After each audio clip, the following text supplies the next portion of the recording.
Gordon had just returned to Knapford with the express. He was surprised to see Spencer sitting on the opposite platform. "Spencer?" said Gordon. "Let me guess, the Duke and Duchess of Boxford are coming to visit their summer house." "Usually, yes," said Spencer, "but this time no. Their Graces have insisted on coming to Sodor, but they've left me in the dark as to why. All they said was wait and see." "We do have a rail tour coming today," said Gordon. "Perhaps that's why." Just then, the two engines heard a whistle and were surprised to see who was pulling the rail to a train.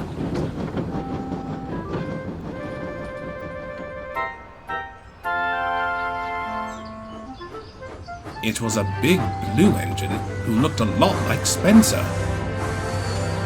Gordon was amazed. "Spencer," he said, "do you know who this is?" "Of course I jolly well know who it is," Spencer sniffed. "It's my good-for-nothing brother Mallard." "It's good to see you again too, Spencer," laughed the engine. The Duke and Duchess of Boxford then came up. "This was our surprise," they said. "Sir Topham Hatt informed us that Mallard was coming, and we thought you two would like to see each other again." Spencer frowned. "Aren't you happy to see him?" asked the Duke. "You'll have to forgive him, Your Grace," said Mallard. "He and I have a bit of history together." "I'd like to hear about that," laughed Gordon. Spencer just sulked. Later that day, all the engines had gathered to hear Mallard talk about his world-breaking speed run.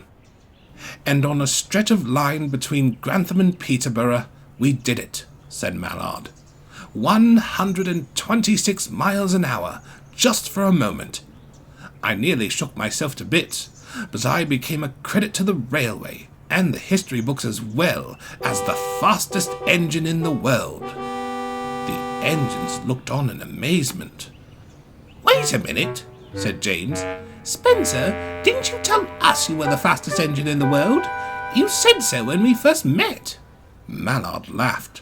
"You're still telling that fib, Spencer," he said. Everyone was surprised. After I attained the record, he was so jealous that he went about telling every engine he could that he was the one who did it. The engines laughed, while Spencer slipped away, muttering under his breath.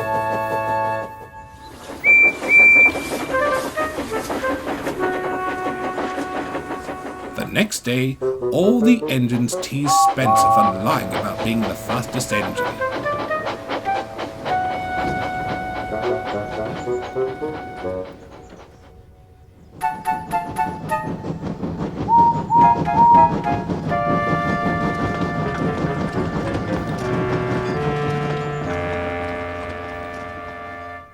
"It's not fair," Spencer groaned. "If anyone deserves to hold that record, it should be me." "Come now, Spencer," said Mallard. "We can't change the past, so there's no use in complaining about it." "But why you?" pouted Spencer. "There were plenty of our kind back then. Any of us could have done it, but why did they choose you out of all of us?" Mallard thought for a moment. "You know," he said at last, "I don't know. I suppose there could be the fact that I was run in enough to not be worn at the time, but I guess I was just available." That night, Spencer couldn't sleep. He was too busy thinking about what Mallard had said. "Available," Spencer said to himself. He was available? What nonsense.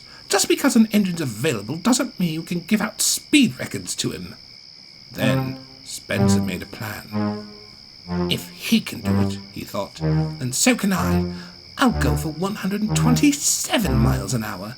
Then, once I'm the world's fastest engine, everyone will know that I'm special. The next day, Spencer was set to take the Duke and Duchess back to Boxford. Mallard had come to see him off.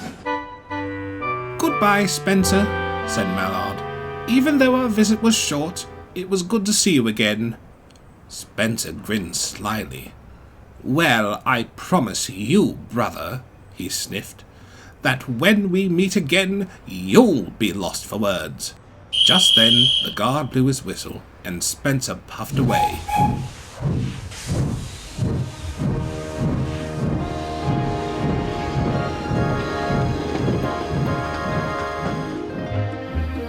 Spencer was racing furiously along the track. His wheels pounded the rails as he sped down the line.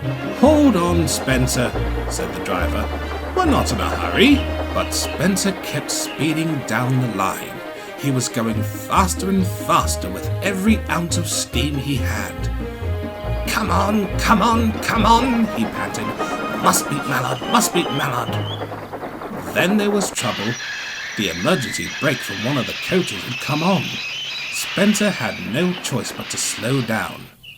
The train soon came to a stop. But just as they had stopped, the guard ran up to Spencer's cab. "Call the fire brigade!" he yelled. "The coach is on fire!"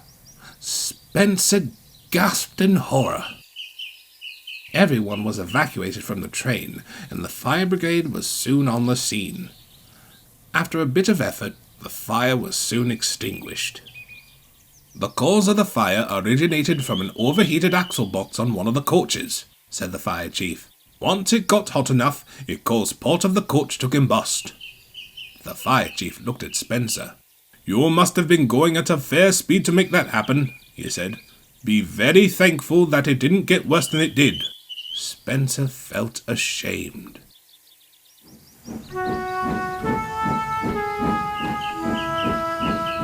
Spencer had to wait at the station while the Duke and Duchess went to make alternate travel arrangements. With help from the Railtour manager, they had arranged to board Mallard's Railtour train back to the mainland. When Mallard pulled into the station to collect the Duke and Duchess, he could see Spencer was miserable. "Hello, Spencer," he said. "I heard what happened. Why did you think you could go so fast?" Spencer said nothing. "You must understand," Mallard continued, "that we're not as young as we were back then. We're older now. Do you think I could ever do that record run again? And at my age, never. I barely have enough puff to get up to 75 nowadays." Spencer sighed. "I know," he said. "I guess I was just always so envious of you. Having a speed record must make you feel special. I just wanted to feel special myself." Mallard thought for a moment. "You know," he said finally, "there are not many of us left, but even then, our class is lucky enough to have 7 survivors. And," he added, "you have owners that know your worth, know it enough to make you their exclusive engine. That's more than most steam engines can say. That should make you feel special." Just then the guard blew his whistle. "Goodbye, Spencer," said Mallard as he pulled from the station. "Hopefully our paths shall cross again soon."